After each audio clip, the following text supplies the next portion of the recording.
Vážené dámy, vážení páni, samozrejme najdôležitejším programom dnešného rokovania Republikovej rady bola príprava na budúce europarlamentné voľby.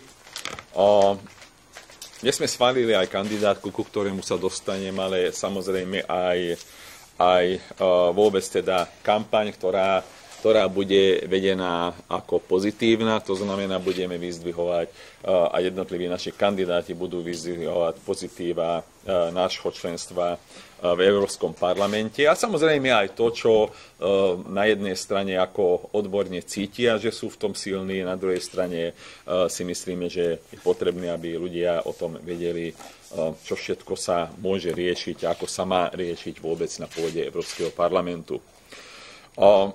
Ako som povedal, schválili sme kandidátku, ktorá je silná.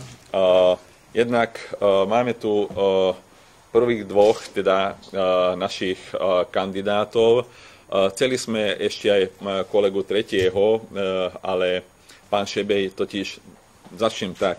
Prvý na kandidátke je samozrejme Šimon Žol, ktorý potom povie pár vied, čo všetko a ako by chcel riešiť. Druhý na kandidátke je Jožef Naď.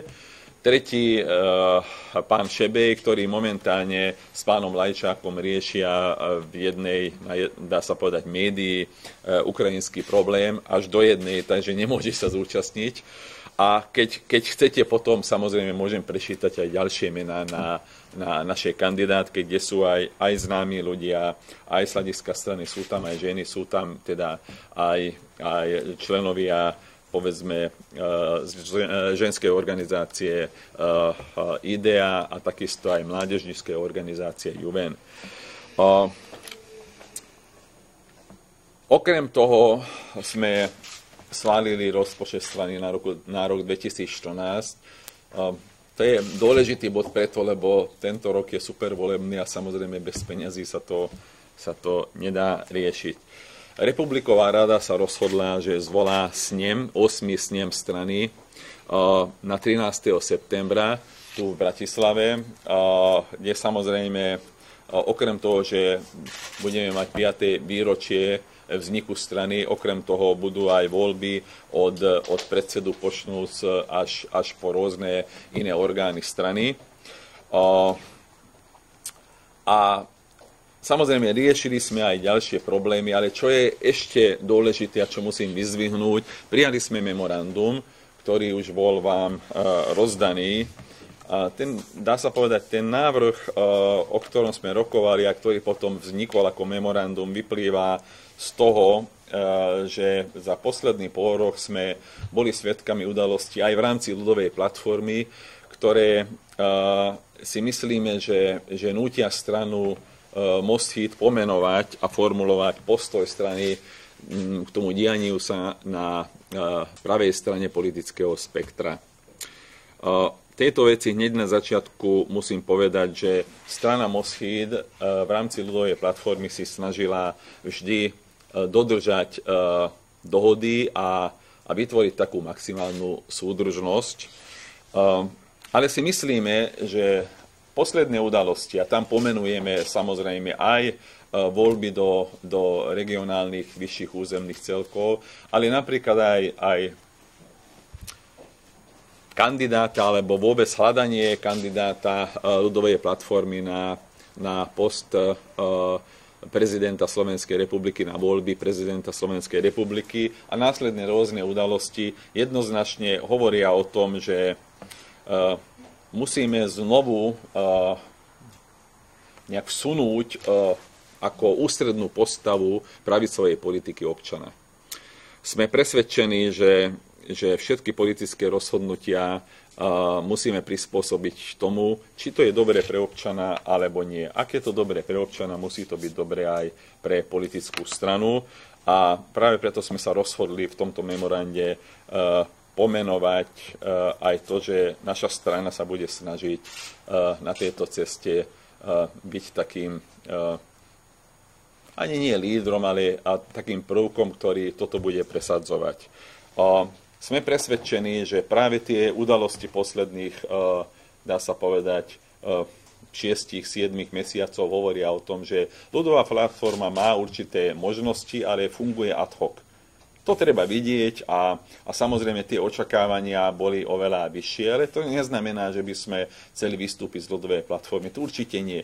Len hovoríme, že musíme trošku, dá sa povedať, zrýchliť krok v rámci pravicovej a stredopravej politiky.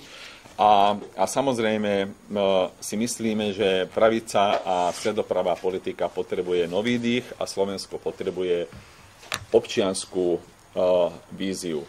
Takže preto sme sa rozhodli v tomto memorande pomenovať, že strana Mosíc sa vydáva na túto cestu a samozrejme, ak to bude mať odozvu aj u iných, tak sme otvorení a budeme radi, keď nájdeme k tomuto aj ďalších, ktorí by boli ochotní tejto spolupráce.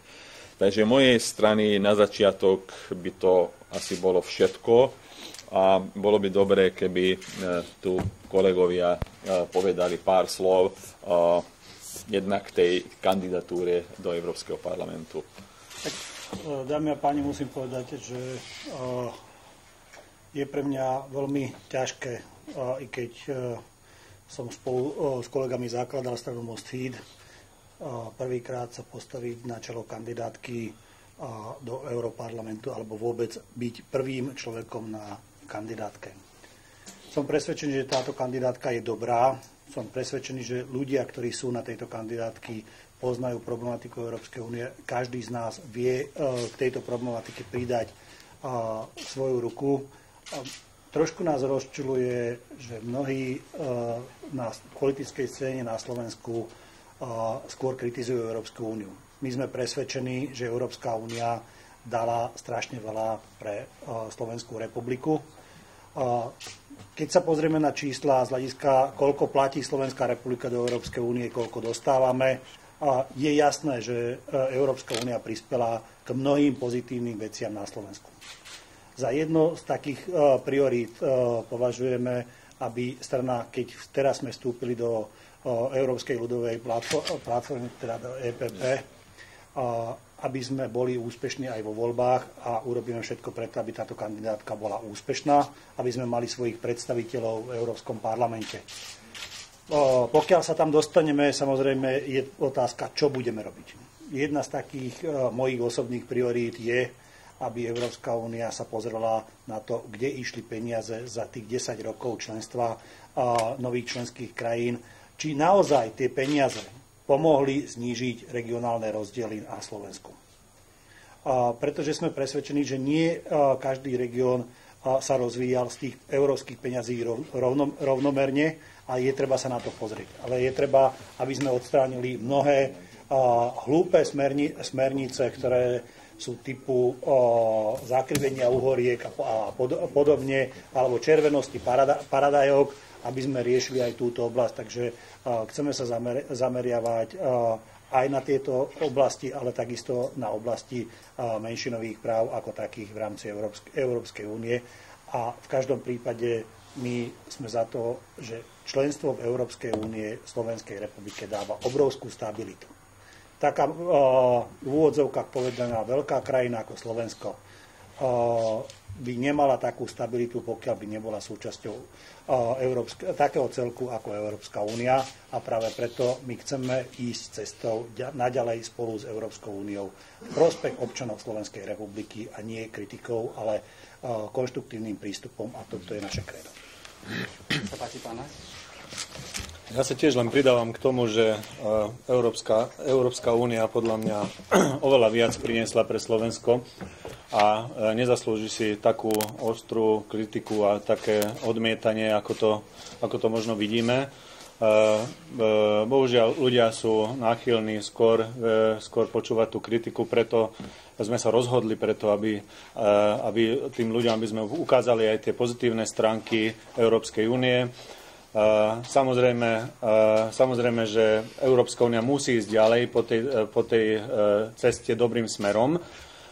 Ja si myslím, že mali by sme sa presadzovať už aj o to potom, ako sa nám podarilo vytvoriť spoločný trhový priestor a spoločnú menu, ísť ďalej a mohla by Európska únia nabrať tú odvahu, alebo teda tie členské štáty nabrať tú odvahu, aby si prijali určitú zodpovednosť aj v takých oblastiach, ktoré ľudí každodenne trápia, a nastaviť takisto smernicami niektoré aspoň rámcové štandardy, ktoré by mohli hlavne tým východným členským krajinám, povedzme, že nanútiť vyššie európske štandardy, ako to je v spravodlivosti, ako to je v sociálnej oblasti, ako to je v zdravotníctve, alebo napríklad v ochrane pracovných miest a nie v poslednej rade aj v ochrane menšín na Slovensku.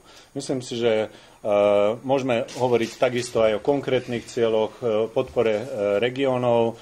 Pre mňa osobne je veľmi významným cieľom zapojiť Južné Slovensko do Európy, a to dobudovaním R7, rýchlostnej cesty, a týmto pripojiť vlastne Južné Slovensko k Európe a k Slovensku. Ďakujem.